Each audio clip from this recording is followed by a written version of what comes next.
We both did some little on-the-ground walkthroughs up there at the property.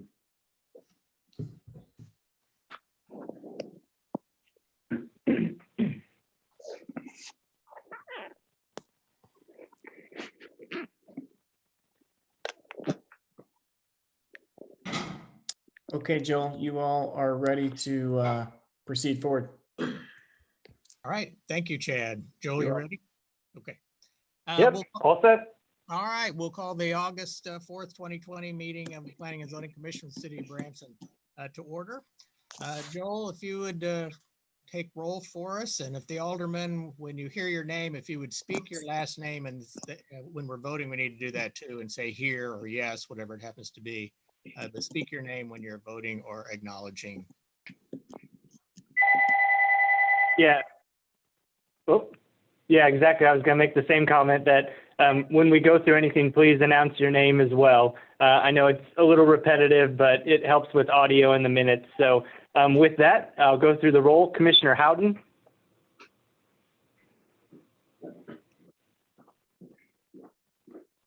Did we lose him? I saw it.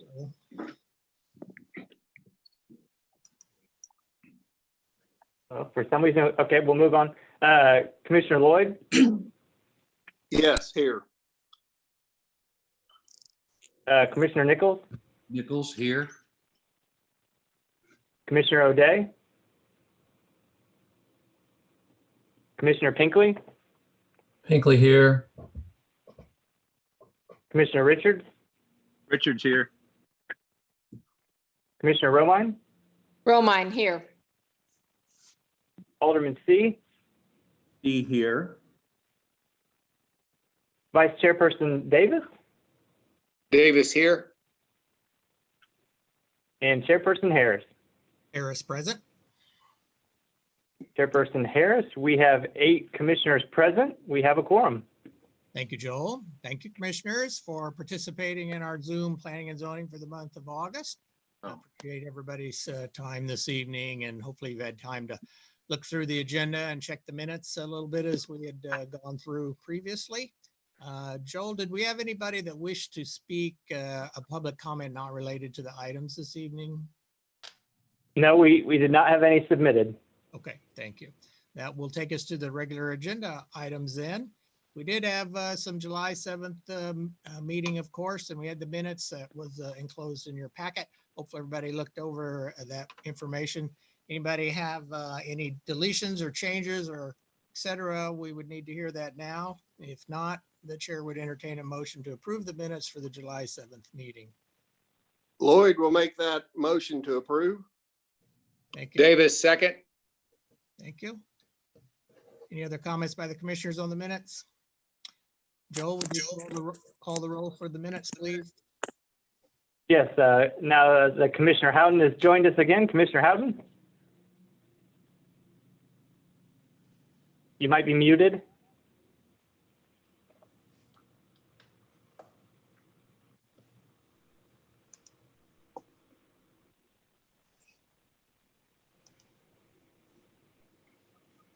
Yeah, I don't hear him, Joel. I'm not sure what the problem there is, but I mean, he looks like he's.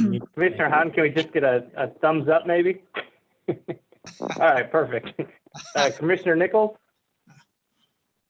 I was here. Did you hear me previously? So this is for the minutes where we have a motion and a second to approve the July 7th minutes.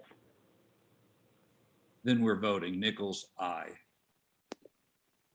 Commissioner O'Day is not here. Commissioner Pinkley? Pinkley, yes. Commissioner Lloyd? Lloyd, yes. Commissioner Richards? Richards, yes. Commissioner Romine? Romine, yes. Alderman C? C, yes. Vice Chairperson Davis? Davis, yes. Chairperson Harris? Harris, yes. The July 7th, 2020 regular meeting minutes have been approved. Thank you, Joel. Thank you, commissioners.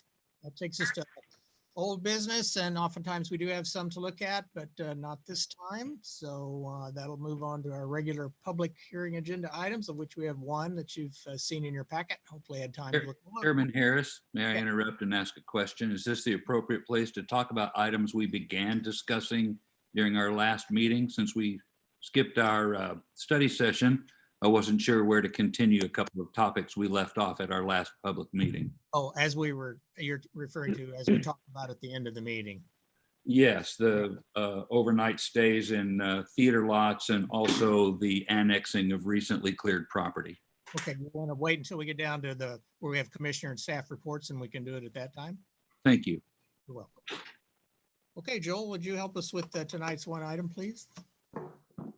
Absolutely. The item tonight is a request for a zoning change from community commercial CC to high density residential HDR zoning for the property located at 340 Gretna Road, Branson, Missouri.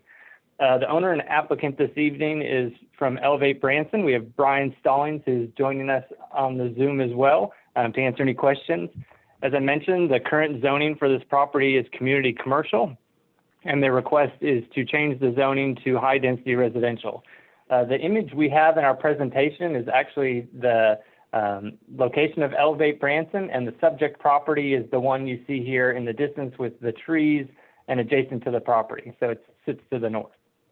Our vicinity maps show that. Again, the Elevate Branson location is just to the south of the subject property for tonight's request, which is outlined in red on your screen. It's on the east side of Gretna Road, and it sits in between North Francis Street and West 76 Country Boulevard. Next is the vicinity map showing the zoning in the area. Everything in red is community commercial, including the subject property. And then everything you see in that magenta purple color is our entertainment zoning. And you do notice the one lone planned development there just to the west, on the west side of 76 Country Boulevard. And then for comparison, we always include a vicinity map showing the requested change in zoning to, in this case, high density residential. We also include the existing land uses, and as we talked about on the first screen with the image, the subject property is currently vacant, as well as surrounding properties to the north and to the east. Now the orthometric views showing just in kind of a different aerial perspective of the subject property from different vantage points if we need them during our discussion. So the actual details of the request, the intent for the request is so they have the ability to add affordable housing to the property. Specifically, they're looking to add 24 modular homes that are approximately 400 square feet. They also would like to include some accessory uses, including an art and woodworking studio, as well as some community and open spaces. The high-density residential zoning district closely aligns with this intent, both for the types of structures, the modular homes, and the density to which they are wanting to put the 24 within the property. Again, both fall within the regulations of HDR. The Community Plan 2030, we have the future land use plan here on the screen there on the right side. It does show this area as being labeled as core entertainment. That we've kind of transitioned into our entertainment zoning district. However, staff does support the request due to the medium density residential that is shown just off to the west of the subject property, given its proximity and not having a negative effect on the surrounding commercial and entertainment uses. In fact, as we pointed out in the land use map on a previous slide, with the vacant property, there's actually then some opportunity that maybe this may have a housing component grow in this part of the community that could serve the jobs that are so close as well. As a result, staff recommends approval. Happy to answer any questions. Thank you, Joel. Do any of the commissioners have a question for Joel? Be sure you state your name and then ask the question. Joel, Commissioner Nichols, could I ask if you got any responses from surrounding landowners concerning the change in zoning? We had one adjacent property owner reach out to us. It's actually the property owner directly to the north. And it was more just curiosity of what the request was for and what the applicant was looking to do with the property, but no concern was shared. That was Clinton O'Connor. I don't recall. I apologize. I just know he has Okay. the triangular piece of property directly to the north. Yeah, the small one on the corner. Okay, I did speak with Right. him directly. So perhaps I should save the comments I got from surrounding landowners until our comments after the motion is made? Or should we discuss those now, Chairman Harris? You can go ahead and ask them now. We usually do at planning and zoning. That's fine. Okay. The parcel that he did hear from was this Clinton O'Connor. Most of these people expressed to me that they had thought this would be a public meeting and had planned to come down and speak. A couple of them, of course, admitted to having lost track of the time and forgotten about the meeting, but I spoke with 5 or 6 of them. The comments were unanimously and aggressively negative. So Joel, if you could put your pointer on the small triangle there to the north of the parcel that's on the corner, that's the O'Connor's property. He and his wife purchased that piece of property for eventual retirement and are very distressed to think that the land around it could be changed from commercial. So they're not sure what they wanted to put on it, but it's definitely based on all of that being commercial. They were also really distressed about the opportunity to have more of the homeless and indigent in the area. Last year, there was a massive cleanup from the woods behind there. I'll talk about another landowner in a moment, but she spent $7,000 cleaning up a lot of refuse from camps back there. The dumpster was placed on this guy's lot. And so he was distressed about the opportunity for more of that as well. All these folks also, I want to say, express the same mixed emotions. They all have a humanitarian heart. Everybody mentioned that they thought this was a great idea for housing homeless and indigent, but it should be somewhere else, not a half a block off the strip. That was a pretty much repeated theme. If you, Joel, will highlight the parcel to the east of the one we're talking about, that triangle shaped piece there, and then across the road to the northeast, that section also, the other side to the northeast. Oh, That section there, that belongs to the same owner. Her name is Chris Hake. Her and her sister and her brother and her husband own both of those parcels of land, as well as the square directly to the north of the one we're talking about, next to the little triangle, that one there as well. So they own all 3. She was extremely distressed. She's the one that spent the $7 grand cleaning it up last year. She explained, I'm just quoting from the notes. And by the way, I did repeat all of my notes to each of these landowners and let them know that these would be specific comments I was making on their behalf. Just to be clear, I didn't, sure I wasn't misquoting anybody. But she did go to the then Jesus, I think it was Jesus Was Homeless Before Elevate. When they cleaned the property back there, they found a group of tents. All of them looked to be the same large tents, as though a lot of them had been donated to these folks for their camp. They found most of the camps had a large suitcase, all identical, as if, a dozen or so suitcases were donated to the folks living back there. They found plywood that had been carried in and set up for makeshift toilet areas back on their land. So they felt perhaps a humanitarian effort had been made locally, and they asked for some help with the cleanup, and they were denied. So they bore the balance of that. But she told me her husband's been suffering pretty bad with Alzheimer's. Her brother and sister want her to dispose of the property, but while they're still alive, I guess, and can split the proceeds, was what she implied. And she can't get back down to check it. So she did ask me personally if I would go walk her land for her. And I don't know if that's in our description as commissioners, but I did today. I walked her land pretty well. And if you'll look at the northeast corner of the red highlighted parcel there, that's,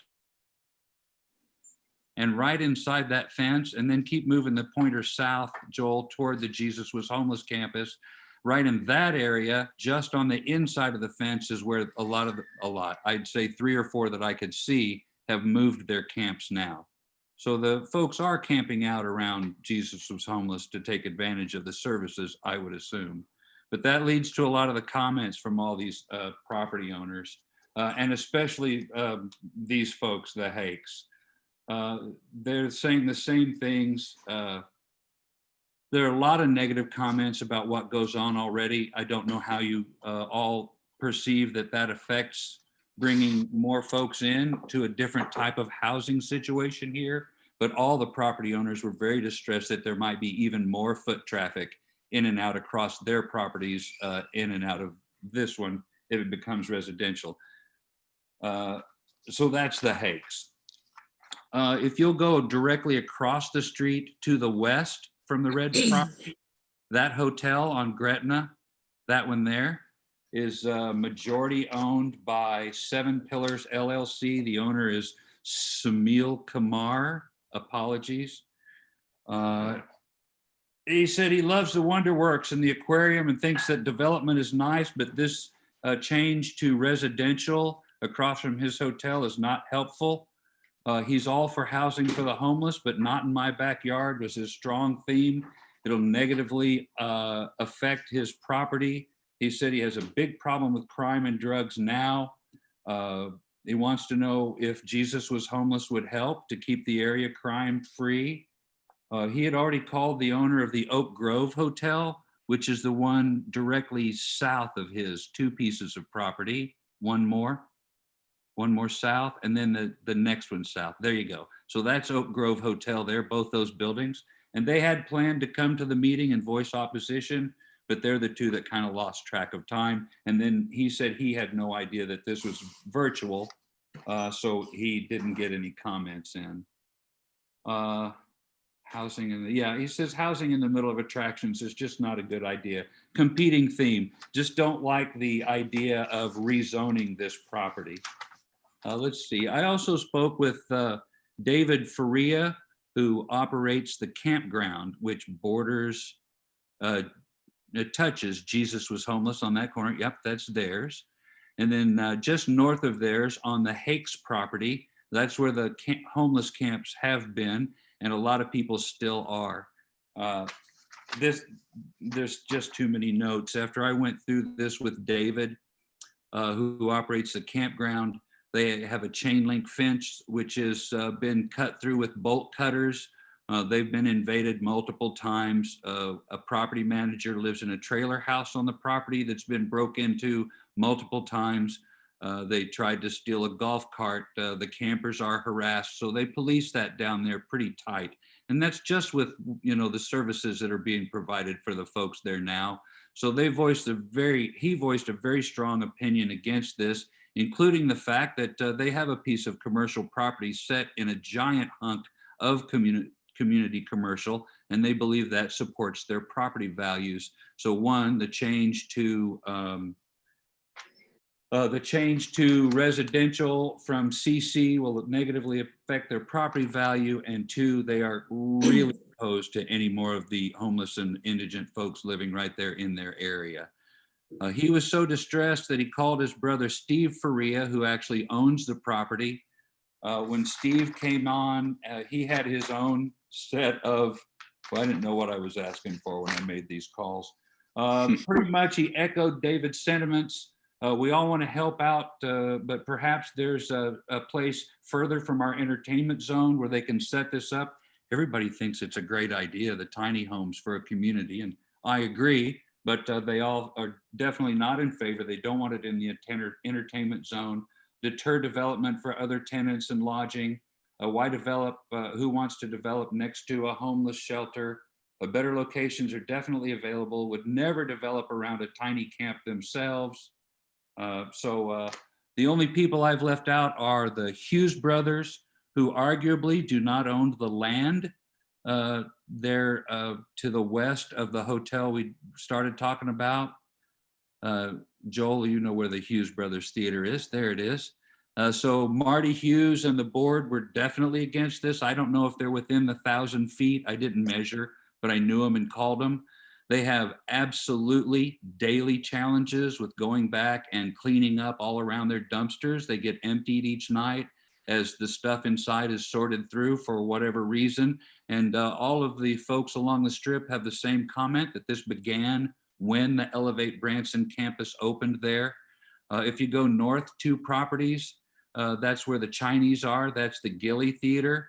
And I have to be frank, I have 2 pages of comments from the GM, but she called me back. You guys all know Cindy Thomas. Cindy called me back right away and said that Tans, that's the owner, and I have to read their statement word for word. They do not want to make comment to approve this change. So all the other comments, he asked Cindy not to make on their behalf, only to say that they do not want to comment to make this change. So as I look around the circle there,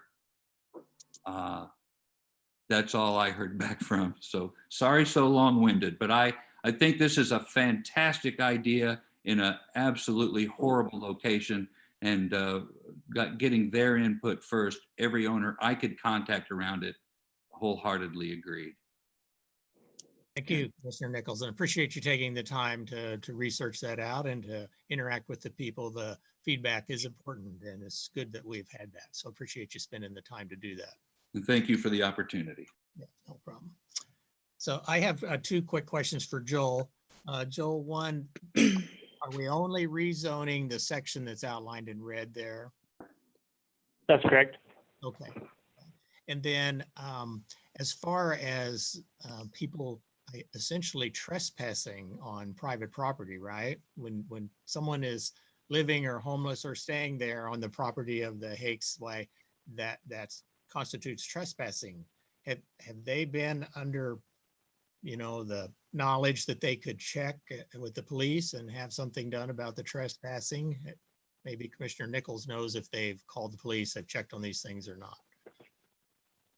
She did not mention having called the police, only their efforts to get it cleaned up, and that she had, that says police, but do not police their clients. So no, she did not mention having contacted the police. And this effort took place last year between, I think she said May and August. Okay. Oh, by the way, if anybody wants to see them, I could email them out while we're talking. She sent me pictures of what it looked like before and the cleanup effort as well. I'm sure you can all imagine, but if you'd like to see them, I'm glad to shoot them around while we're talking. See, Joel, is Chris Lebec with us or? He is. He's on with the mayor. Oh, okay. Attorney Lebec? Just need to get him to unmute. Yep, I'm here. Mayor, go ahead and sit, sir. Attorney Lebec, do you know if we had some complaints for trespassing and have the police been active in that particular area for cleanup activities? Not specifically. I will tell you, we generally have this problem. The mayor and I were just discussing this. We have this problem throughout the city. This is just one of many locations where we see this. Okay. So what I would say in all fairness to Elevate Branson is this is not something brought about just by them. It's pervasive throughout the city, and we see this all along the 76 corridor. The biggest one that comes to mind is behind the Walmart on 76. That's where we've had most of our problems. And as a former county prosecutor, we've had at least 1 fatality back there. So again, this is something we see throughout the city. Any the other commissioners wish to ask a question or make a comment then from Joel at this point? Davis, question for Joel. Yes, Commissioner Davis. Joel, regarding the potential for compromising the integrity of the commercial district, the entertainment district, by rezoning this land to be high-density residential. Is there, within our current land use plan, our community plan, areas that are within proximity to Highway 76 and the jobs, which, as you mentioned briefly, has some potential for benefit to locate high density residential from individuals that are lower income but yet are in the workforce. It's a compatibility issue that has some benefits. In in absence of the possibility that this land change would make matters worse for all of the residents surrounding it, I wonder, does our plan provide for this sort of higher density residential use somewhere that we've already identified, and that we should be encouraging development within those identified areas? And if not, then I would like your professional opinion as to whether or not this sort of change would indeed negatively impact the property values and the potential for development, commercial development within adjacent properties if this sort of project were to go in. All right, I'll do my best to answer. There was a couple questions in there, so if I missed something, just let me know. But so right now, based on our current zoning districts, the premium areas for this type of project would be around where Rock Ridge Villas is, which they occupy most of that currently. We are seeing a couple of the lodging establishments that have converted, such as Plato's Cave and the old Boxcar Willie hotel back there that also converted. So that area has done well. I don't know if there's a whole lot of vacant property in that area. There's a little bit that could potentially be reviewed. Another pocket is around the northwest area of Green Mountain Drive and State Highway 165. There's a pocket neighborhood back there that is kind of underutilized, underdeveloped at the moment. That's within somewhat close proximity to 76. And then there's this area. We were very shocked as staff, I'll say, how the state handed out awards for the housing grants this year. Out of 5 applications to the state, the one that was the furthest away from the jobs was the one that got approved. We think affordable housing from a staff perspective needs to be close to the jobs for the people that need that affordable housing. And I think this request checks that mark on the list. I don't own any of the property in this area, so it's tough for me to say, as far as from a value standpoint, but I think the location would benefit quite a few businesses in the area that have employees that are looking for affordable, safe housing that's not a hotel room. There is vacant property in the area, and given how much development is around this, but yet this pocket is undeveloped, tells me that it may be overpriced, that there may be some development issues with the property, whether it's topography or rock or something that's preventing them from being developed. And kind of on the flip side of the coin from some of the comments heard earlier, this could almost spur development in this area with other multiple family housing opportunities that, again, offers people the opportunity to walk to jobs, which in this community is tough to come by. I think Attorney LeBec's comment about, along the corridor on both sides, we see this quite a bit with camps and people kind of homeless. And so that is where people want to be. That's where people need to be for access to jobs. And I think this is addressing that, if I at all answered your questions. Yeah, I would make one small additional request of you, Joel. And that is, from your professional experience, is it a correct assumption that actually developing this as a high residential permanent structure with motivation for ownership and all the things that go with a pride of ownership, that would actually attract more homelessness and more crime to the area, or would it actually have the opposite effect? Based on the conversations we've had with the applicant and knowing that their quote unquote headquarters is the adjacent property, so there will be staff at all times visible, watching the property, managing the property. Again, it gives staff comfort that it can be handled and managed properly and in a quality fashion. That's a question for the applicant. Maybe we can hear from them later. Thank you. Thank you. Any other commissioner wish to ask Joel a question at this time or make a comment before we hear from the applicant? No. Let's see, is the applicant, Mr. Stallings, are you present? I am. Can everybody hear me? Yes, I see you now. Thank you. Thank you for being here. And you've heard the comments, I guess, from the commissioners and from Joel as we worked our way through here. It looks like we're kind of looking at issues of security, those types of things. And I know you've dealt with obviously for many years in your contributions to our community.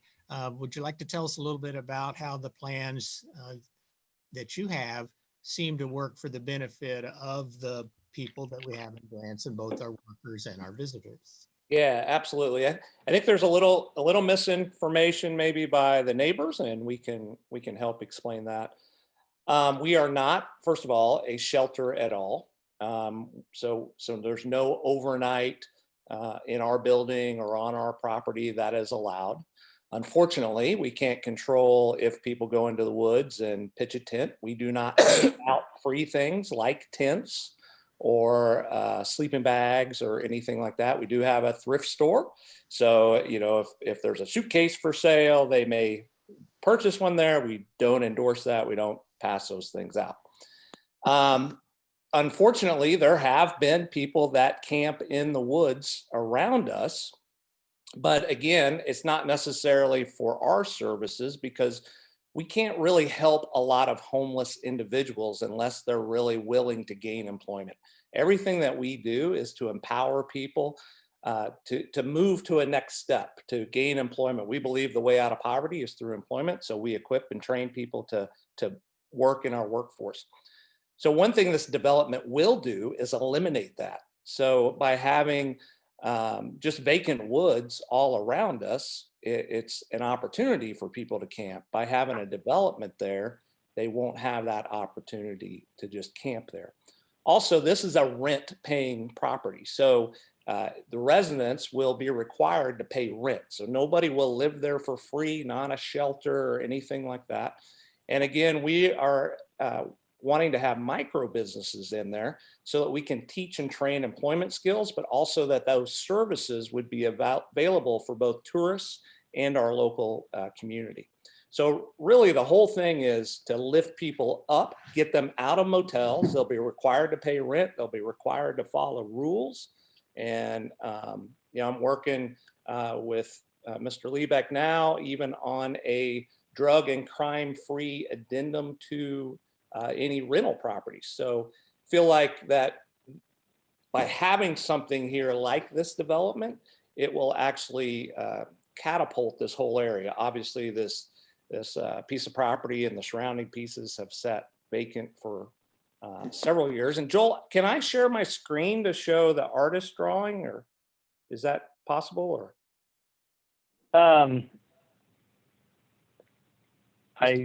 everybody you can try. Okay.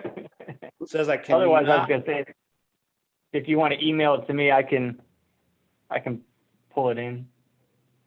Joel, Okay. we can make him a co-host and then he could share a screen from there. I don't think he has that option right now.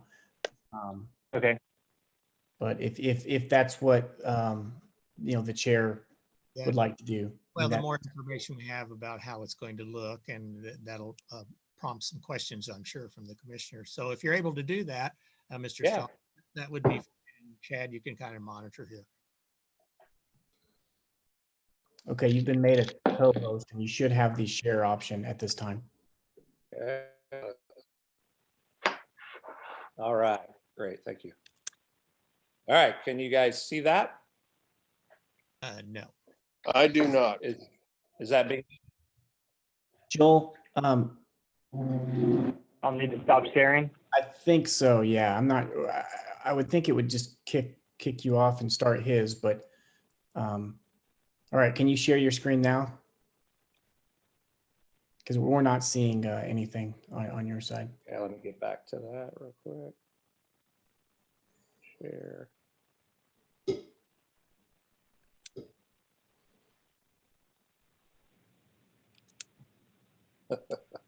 I'm not very technology savvy here, so let's see here. How about now? Are you able to see it now? No, Okay, let me just email it to to Joel. Joel, yeah. Give me just a second here.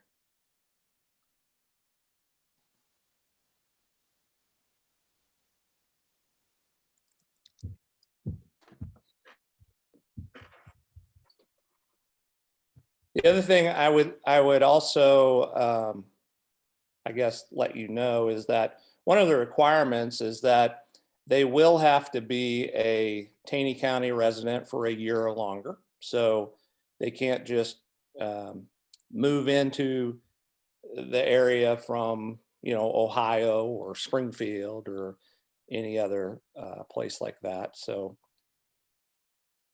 there are going to be some of those requirements. And then, of course, they will have to have income because they'll have to pay rent.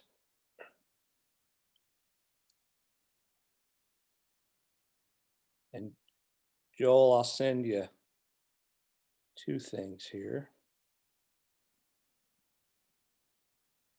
One will be a picture of the house so that people can actually see that it is a home. It is not a tent or mobile home, but it's an actual house.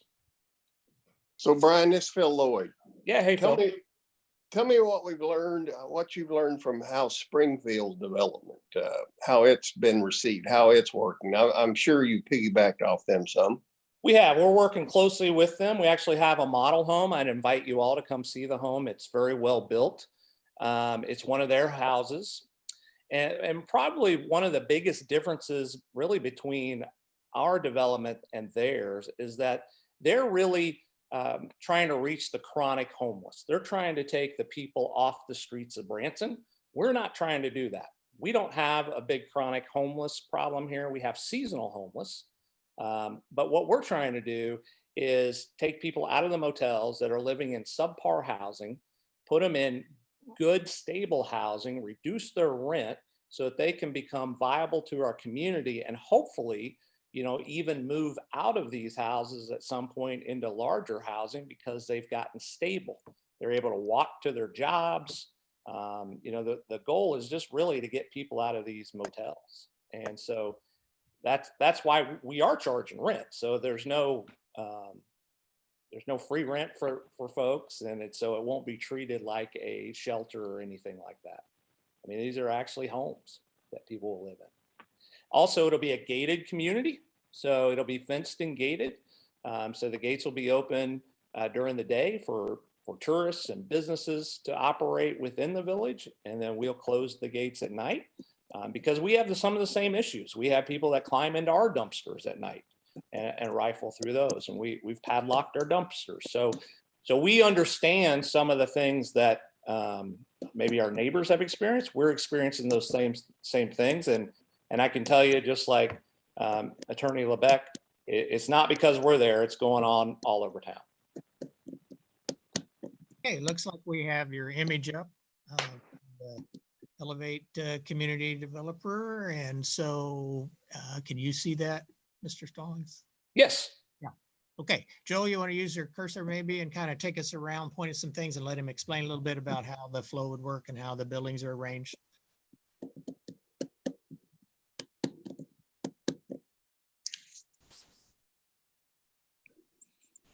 Okay, Mr. Stallings. Got it, Joel? Yep, looks like they're at the entryway there. Yep, so that's the entryway off Gretna Road. And then the houses are high density residential so that we can get a large number of small houses in there. And then building A is our art and woodworking studio, again, so that we can empower people to work. And so that is like a paint on pottery type business where the residents can work in there and fire the pottery. So for tourists or groups to come in. Section B, the large grassy area, is for an outdoor movie theater and amphitheater for movies, theater, music and entertainment. And then you get over into the buildings C, D, and E. And you can see one of the things that we've learned is that many folks, many men in poverty have great auto mechanic skill sets because they didn't have the money to be able to take their car to an auto shop. And we believe that if we have mentoring going on to mentor them, to guide and direct them, we can utilize those car skills to do oil changes, to do minor car repairs, to do car detailing for our community. And then we've got a welcome center, and then we've got room for maybe some other businesses to actually locate within the village. Also, you'll see F is a small chapel. And currently at our facility, we are partnered with Cox Community, the hospital there. We do telemedicine within our building. We have Burrell Behavioral in our building. So pre-COVID, they had LPCs and counselors in our building 3 days a week to work with people in poverty or that had mental health issues. Now we have to do it by phone. And then we're also partnered with Division of Family Services. We do supervised visits there because our facility has keypads on all the doors and over 40 cameras throughout the facility. So they're able to actually try to reunify families by being able to watch that on cameras and have it recorded. And we have Taney County Health Department there who does WIC.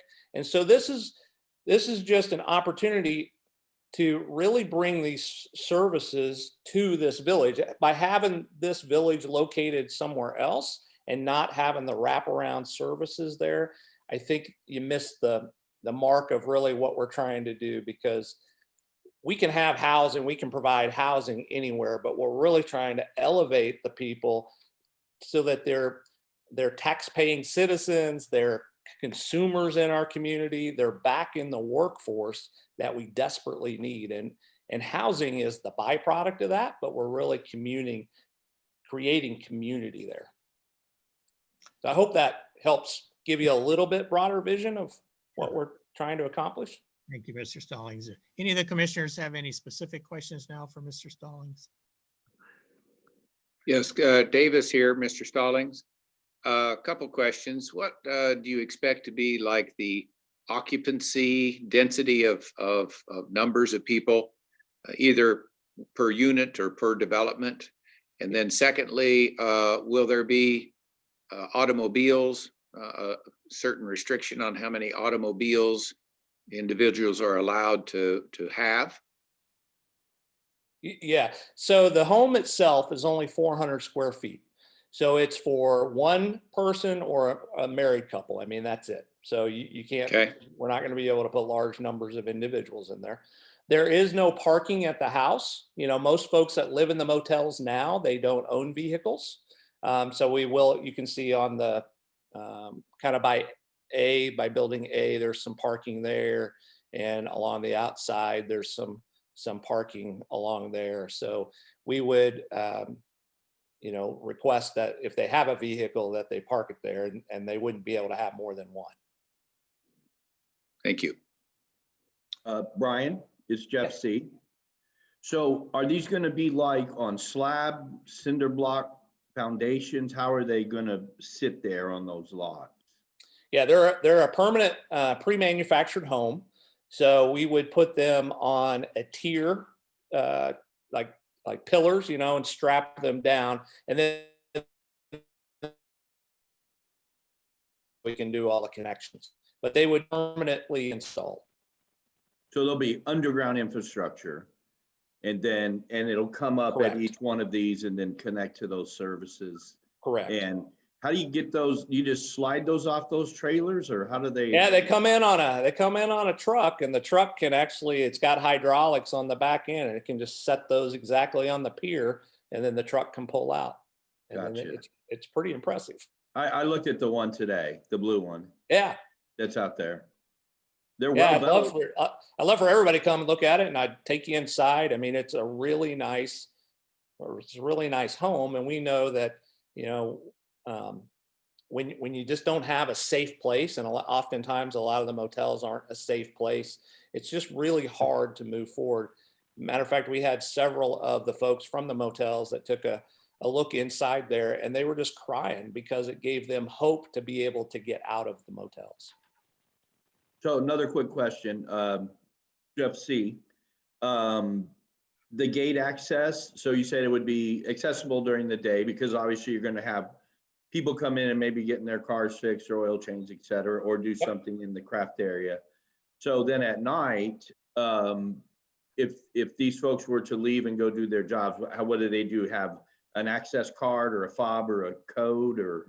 Nope, we're going to Yeah. actually, we're going to do a thumbprint because the problem with a fob or a code, you can give that to friends and we don't want Yeah. that. So And if get we lost.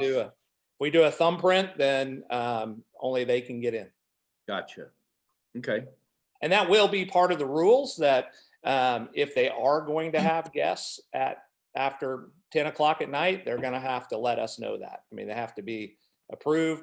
All of the residents will be background checked and fingerprinted through the FBI database.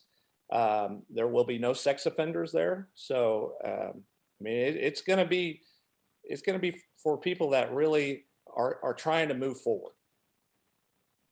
Thank you. Any of the other commissioners have a question for Mr. Stallings? Yes, this is Phil Lloyd. You indicated that, well, are you gonna fence the whole property then, Brian? We are. Yeah. Anyone else? Hearing Mr. none. Nichols, I'd like to know, Brian, who's going to own those businesses? The art store, movie theater, the car shop, welcome center, all that? Who owns those businesses? Who do those people work for when they're in there? They'll work for Elevate Branson.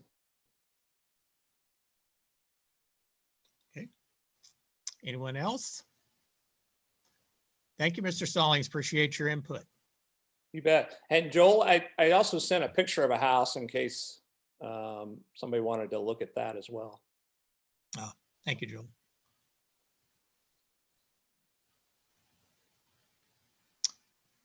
Any questions from the commissioners regarding this image? No. Thank you again, Mr. Stallings. Appreciate it. You're welcome. Joel, did we have anyone else here that wish to make a comment in regard to this item? It doesn't appear so. It appears we've only got commissioners and staff on the call. Okay, all right. Okay, commissioners, any other comments or questions to Joel at this particular time, or if you've thought of one for Mr. Stallings too in the little bit of time we've had? Anything else? Joel, this is Commissioner Nichols. I had a question about the parking. When there are commercial applications for businesses or residential, are there not adequate parking spaces required based on number of occupants, or is that just something we always think in terms of and not actual code or requirement? Well, the city has taken a new approach when it updated its zoning code. So instead of a minimum parking requirement, we now have a maximum parking requirement. So essentially what that does is it flips it to where the developer or property owner can determine how many parking spaces they need to be successful. And we just set the ceiling and are trying to prevent the community from being overparked. Okay, so then to extend the question, Brian, do you anticipate or do you not anticipate that some of these folks will have cars? I anticipate that very few of them will have cars. Okay, so most of the parking is probably reserved for folks visiting those. That's part of the reason why they're living. Correct, yeah. I mean, that's part of the problem why a lot of folks live in the motels is because they don't have transportation and need to be close to their jobs. Thank you. Brian, Jeff C., I have another question. So when you mentioned the ownership of the buildings would be yours, and then of course people would rendering services there, do they earn a wage? Do they Absolutely. take that off their rent, or how does that work? No, they'll earn a wage. Yes, we'll pay them, and then they can turn around and use that money towards their rent. But to keep it clean, they'll earn wage, they'll pay us rent. So it's a Gotcha. clean transaction. Okay. Anyone else? Yeah, Brian, Commissioner Richards here. I have a question. Yes. You bet. earlier you said about getting these folks out of the extended stays because it's subpar living, correct? Right. So with this, they're going to pay rent, right? Correct. What's the maximum occupancy in these? 1 to 2 people. So And 2 you people said, would be maximum. and you said a little bit ago that you'll be able to monitor them from having 5 to 10 people in there at Yeah, different yeah. times. You bet. How? We will do monthly checks. And plus they'll sign leases. I mean, it'll be a lease that will have the residents that are supposed to be in there on the lease. And if there ends up being more than that, that'll be a violation of their lease. Okay. But we'll do monthly inspections as well because, 400 square feet, we want to keep it clean. I understand. So back to the point of, obviously, as we know, extended stays in Branson have been an issue for quite a while now, right? Sure. So something the city's been dealing with, like you said, subpar living conditions. I used to be an inspector for Branson also. There again, I mean, what's 2, 3, 4 years from now, this turns into the same thing. We got even a bigger problem. Well, I don't anticipate that. One thing that we're going to be able to control the environment based on not only the rent, but the oversight. We are applying for federal home loan bank money. So there are strict requirements there. We'll be applying for CDBG money through HUD. So there are requirements through that. I think part of the issue that we have with the extended stays is they were never designed to house people. And we have had a series of, unfortunately, some owners or managers that have not kept the property well. And I think if you look at our existing track record of what we've done in the past almost 13 years now in our current location, it's a nice, well-kept facility. Very well, I must say. It's very nice. Thank you. So where are these being manufactured, and what is the code year that they're being, the discipline for the construction? Yeah. So the current ones are being manufactured for Eden Village and they are being built in Neosho by a company called Village Builders. And in Eden Village, they can actually use RVs because they purchased a mobile home park. And so they are all 119.5 ANSI rated. So they meet standards, national standards. And then when we do the modular pre-built home, they'll work with Joel to make sure that all of the requirements are being met on the construction of these for when they're brought in. Very good. All right, thank you. I appreciate your time. You're welcome. Anyone else have a question? No. I'd like So to, Brian, this Phil Lloyd again, just a quickie. The difference in these motels and what you're going to do, you're going to charge rent. They charge rent, but apparently, are you going to have a deposit? We will not have. Yeah, we will not have a deposit unless they have an animal. So if they have a small dog, we'll charge a deposit. But we'll have a screening process because they'll have to meet income requirements. They have to, if they're a veteran status, then they qualify for that. But again, being able to control the screening of who goes in and who doesn't go in will make a huge difference because we'll do the intake on those individuals. So again, they're designed to help people move forward and become a viable part of our community, not just a place to be housed. If that makes sense. That's why, we do a program called Jobs for Life, where we teach people the importance of work and how it keeps your dignity and value intact.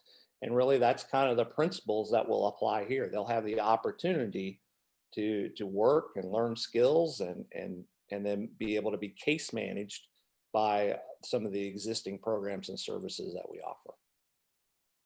I believe Commissioner Nichols, do you have a question? Yes, thank you, Chairman Harris.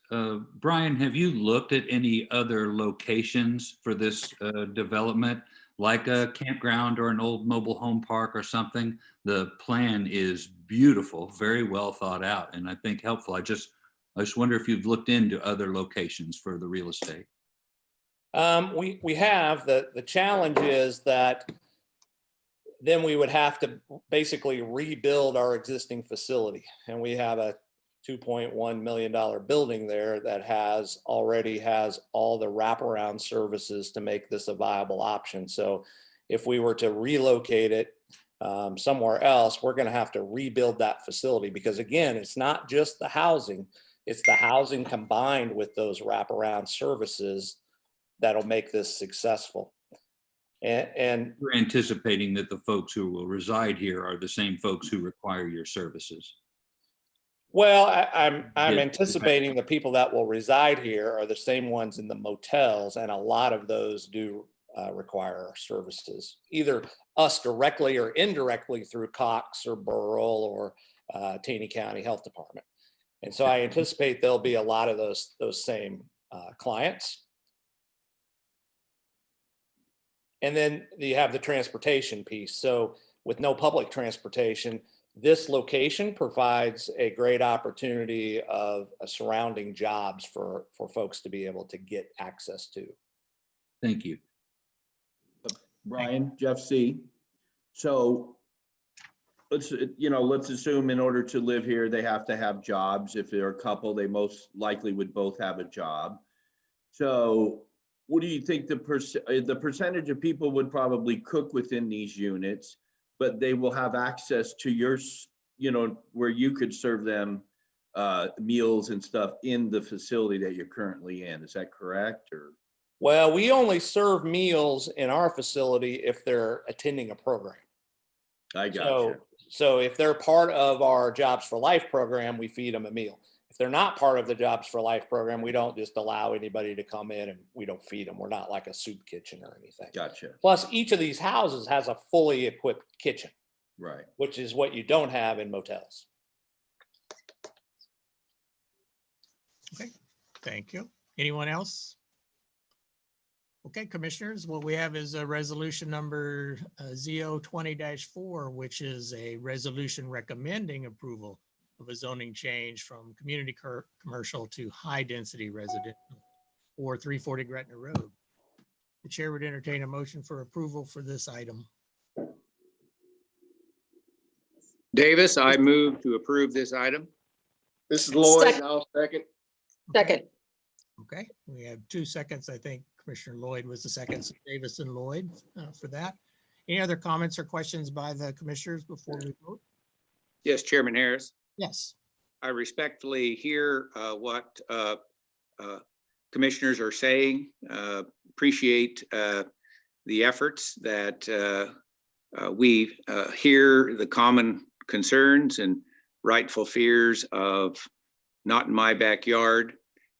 In this particular instance, knowing the history and the community caring and love that the applicants have shown in the past, I believe that this is going to actually by far improve the neighborhood, not cause decline.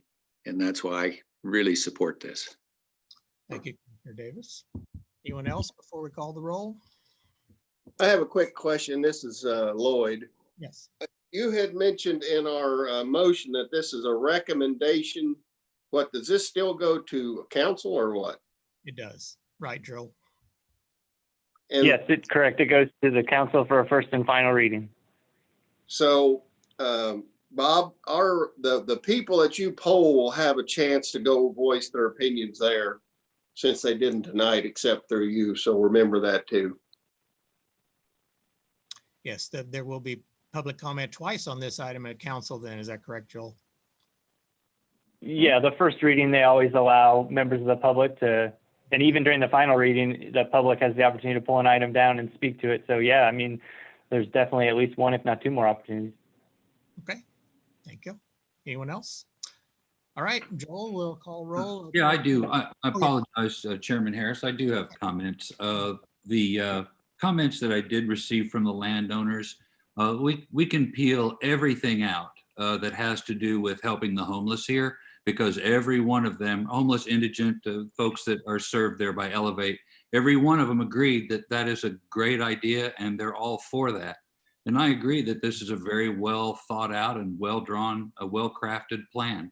However, we asked our landowners, I asked these landowners if they were affected or thought they'd be affected by a change in their bordering property from community commercial to residential. And without exception, every one of them objected to that change. So once again, fantastic idea, but none of the surrounding landowners desire this zoning change. Thank you, Commissioner Nichols. Appreciate that. All right, Joel, let's call roll. All right, Commissioner Howden, Nay. all right, Commissioner Lloyd, Lloyd, yes. Commissioner Nichols, Nichols, nay. Commissioner Pinkley, Pinkley, yes. Commissioner Richards, Nay. Richards, nay.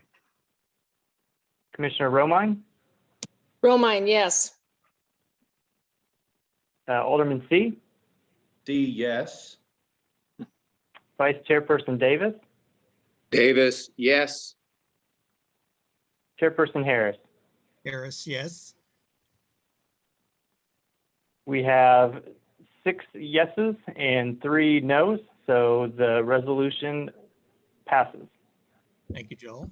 Thank you, Mr. Stallings, for taking your time, and good luck with the project moving forward to the council. Thank you, Thank Brian. you. Thank you, guys. And again, I would invite you to come and look at the house. And if you would like to have more questions answered, I'm available anytime. So I'd love to answer those for you.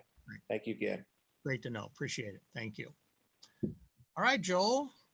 We had no more items on the public hearing this evening, I believe. Nope, we did not.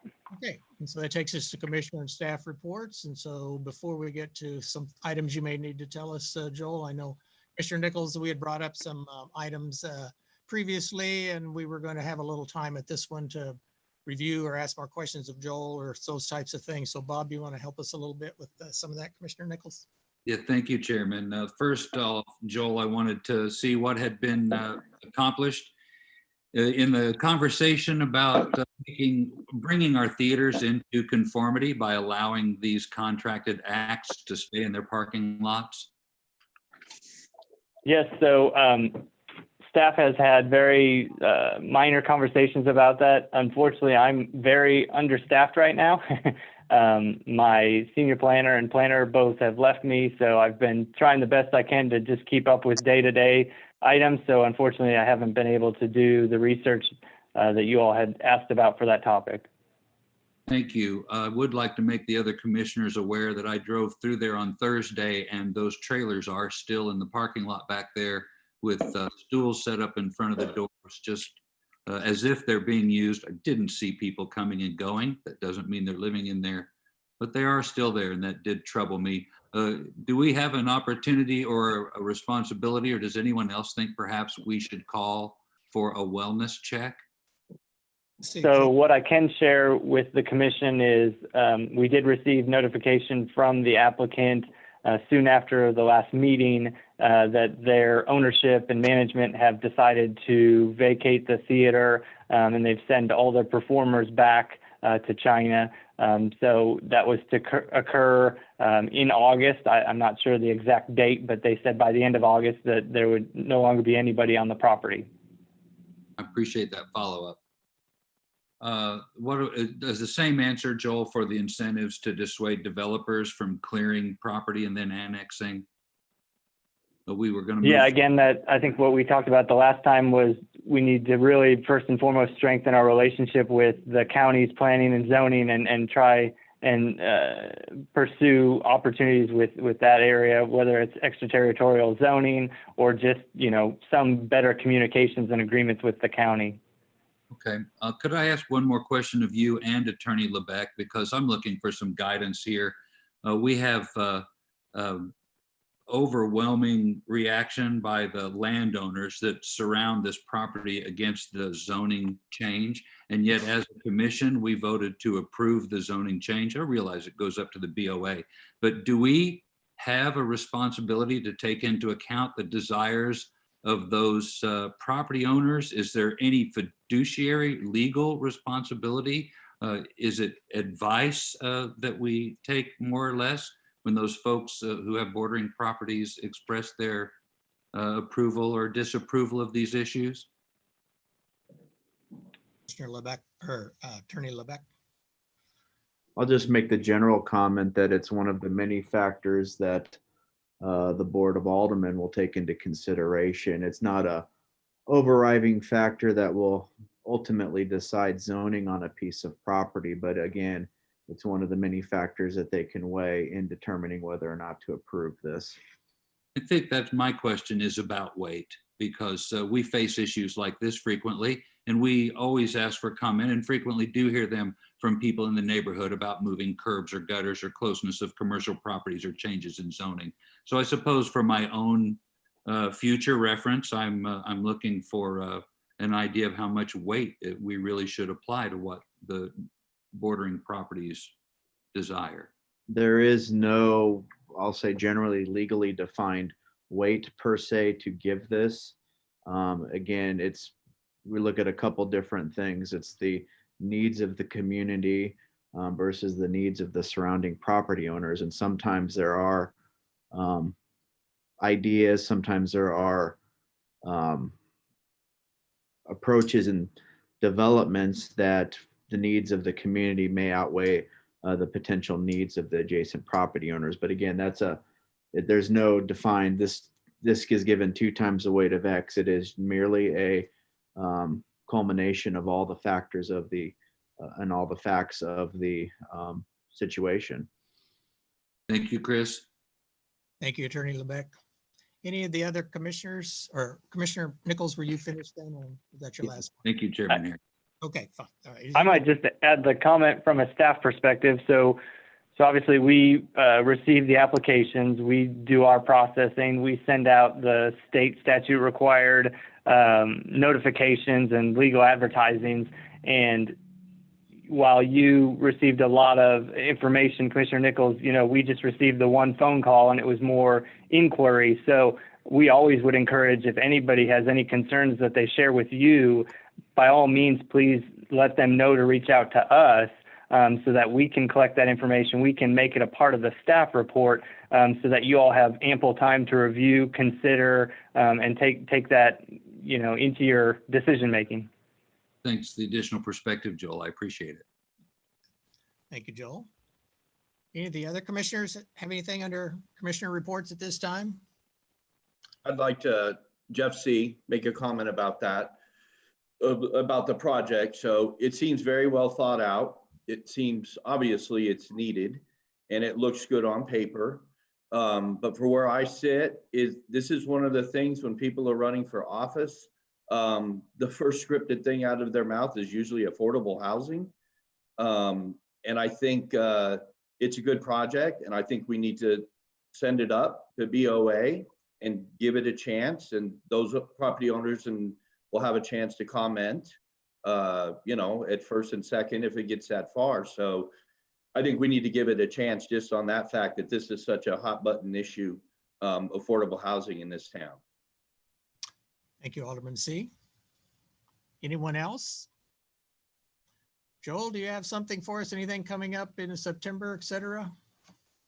Well, I was going to share that I made the mention of being shorthanded. I do have a new staff person joining us on Monday.